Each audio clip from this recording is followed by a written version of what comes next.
Assalamualaikum warahmatullahi wabarakatuh. Segala puji bagi Allah. Shalawat serta salam untuk Nabi Muhammad Sallallahu Alaihi Wasallam. Mari kita bersyalawat. Allahumma sholli ala Sayyidina Muhammad wa ala ali Sayyidina Muhammad. Semoga kita mendapat syafaat beliau. Amin. Kini, mari kita simak kisah Sunan Kalijaga. Dari seorang perampok hingga menjadi wali Allah yang bijaksana.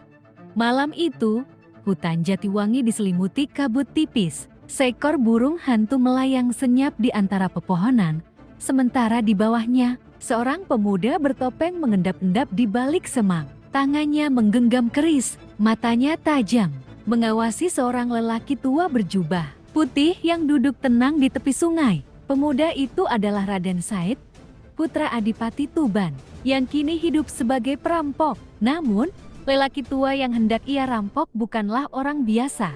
Ia adalah Sunan Bonang, seorang wali Allah yang akan mengubah jalan hidupnya selamanya. Raden Said terlahir dalam keluarga bangsawan. Ayahnya, Adipati Tuban Tumenggung Wilatikta, adalah seorang pemimpin yang disegani sebagai putra Adipati. Raden Said tumbuh dengan kecerdasan dan keberanian yang luar biasa. Namun, ada satu hal yang membuatnya gelisah. Ia melihat sendiri bagaimana para pejabat hidup mewah di atas penderitaan rakyat. Pajak yang tinggi, kerja paksa, dan ketidakadilan merajalela. Ketika rakyat mengeluh, mereka justru dihukum. Hatinya memberontak. Dalam diam, Raden Said mulai bergerak. Ia mencuri harta dari gudang para pejabat dan membagikannya kepada rakyat miskin. Masyarakat menyebutnya sebagai pahlawan tanpa nama. Tetapi bagi istana, ia adalah seorang pembangkang. Suatu malam, ayahnya memergoki perbuatannya. "Engkau anak seorang adipati, tidak pantas bergaul dengan rakyat jelata, apalagi mencuri," bentak Tumenggung Wilatikta. "Ayah, aku hanya mengambil kembali hak mereka," jawab Raden Said lantang. Namun, hukum tetaplah hukum. Ayahnya tidak bisa membiarkan Raden Said terus melawan sistem kerajaan. Akhirnya, dengan berat hati, Tumenggung Wilatikta mengusir putranya sendiri dari istana. Sejak saat itu, Raden Said hidup di hutan sebagai seorang buronan. Di hutan Jatiwangi, Raden Said tak berhenti melawan ketidakadilan. Ia mengumpulkan pengikut dan menjadi pemimpin sekelompok perampok. Namun, ia hanya merampok para pejabat korup dan saudagar kaya yang menindas rakyat kecil. Suatu hari, seseorang memberitahunya bahwa ada seorang ulama yang sering melintasi daerah itu. Ia membawa tasbih emas dan pakaian indah. Mungkin orang suci itu kaya, pikir Raden Said. Aku harus mengambil hartanya untuk rakyat. Ia pun mengendap-endap di balik semak-semak, menunggu momen yang tepat untuk menyerang. Namun, saat ia melompat ke depan dan menghunuskan kerisnya, lelaki tua itu tetap tenang. "Engkau mencariku?" tanya lelaki itu dengan senyum damai. Raden Said terkejut. Ia merasa seolah ada energi besar yang menahannya. "Aku Sunan Bonang," lanjut lelaki itu. "Apa yang kau cari dalam hidup ini, Raden Said?" Raden Said terkejut. Bagaimana mungkin orang ini mengetahui namanya? "Aku ingin menegakkan keadilan," jawabnya akhirnya. Dengan mencuri, Sunan Bonang menggelang.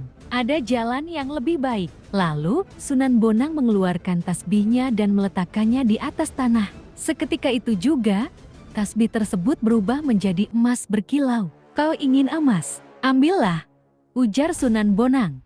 Namun, saat Raden Said mencoba mengambilnya, emas itu berubah menjadi ular yang melingkar di tangannya. Ia terkejut dan melepaskannya. "Dunia ini seperti emas dan ular," kata Sunan Bonang. "Terlihat berharga, tapi bisa membunuhmu." Raden Said terdiam. Ia merasa tertampar oleh kata-kata itu. Sejak saat itu, ia memutuskan untuk meninggalkan jalan perampokan dan menjadi murid Sunan Bonang.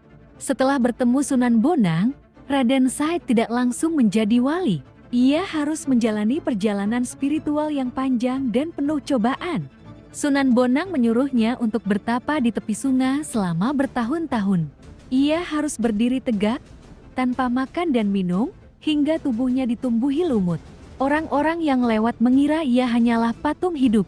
Karena itulah, ia kemudian dikenal sebagai Sunan Kalijaga, yang berarti penjaga sungai. Setelah bertahun-tahun menjalani tirakat, Sunan Kalijaga akhirnya mencapai tingkat kebijaksanaan yang tinggi. Ia tidak hanya menguasai ilmu agama, tetapi juga memahami psikologi masyarakat. Tidak seperti wali lainnya yang berdakwah secara langsung, Sunan Kalijaga menggunakan pendekatan budaya. Sunan Kalijaga menyadari bahwa orang Jawa sangat mencintai seni dan budaya mereka. Ia tidak ingin mereka merasa dipaksa meninggalkan tradisi lama, sehingga ia memilih pendekatan yang lebih halus. Pertama, wayang kulit. Sunan Kalijaga menggunakan wayang kulit sebagai media dakwah. Ia memasukkan nilai-nilai Islam ke dalam kisah Mahabharata dan Ramayana. Salah satu tokoh ciptaannya adalah Semar. Sosok bijak yang mewakili nilai-nilai Islam tetapi tetap dekat dengan budaya Jawa. Kedua, tembang dan suluk. Sunan Kalijaga juga menciptakan tembang-tembang berisi pesan moral dan spiritual, seperti ilir-ilir yang hingga kini masih dinyanyikan. Liriknya menggambarkan perjalanan spiritual manusia dalam mencari makna hidup. Ketiga, Islam Nusantara. Sunan Kalijaga tidak serta-merta menghapus tradisi Jawa. Sebaliknya, ia mengislamkan adat istiadat sehingga masyarakat bisa menerimanya tanpa paksaan. Misalnya, ia mengubah tradisi sedekah bumi menjadi kenduri dengan doa-doa Islam. Warisan Sang Wali. Sunan Kalijaga tidak hanya menyebarkan Islam, tetapi juga membangun pondasi Islam Nusantara, sebuah Islam yang lembut, toleran, dan selaras dengan budaya lokal. Makamnya di Kadilangu, Demak, hingga kini masih diziarahi banyak orang. Namun, warisan terbesarnya bukanlah makam atau peninggalan fisik, melainkan cara berpikirnya yang fleksibel dan penuh kebijaksanaan. Dari seorang perampok menjadi seorang wali kisah, Sunan Kalijaga adalah bukti bahwa setiap orang punya kesempatan untuk berubah. Ia mengajarkan bahwa dakwah harus dilakukan dengan cinta, bukan paksaan, dan bahwa kebijaksanaan lebih kuat daripada kekerasan. Karena pada akhirnya, yang akan bertahan bukanlah pedang atau kekuasaan, tetapi kebaikan yang ditanam dalam hati manusia. Dengan kebijaksanaannya, Islam menyebar luas di Nusantara tanpa paksaan, melainkan dengan kelembutan dan budaya. Semoga kita dapat meneladani akhlak beliau. Wassalamualaikum warahmatullahi wabarakatuh.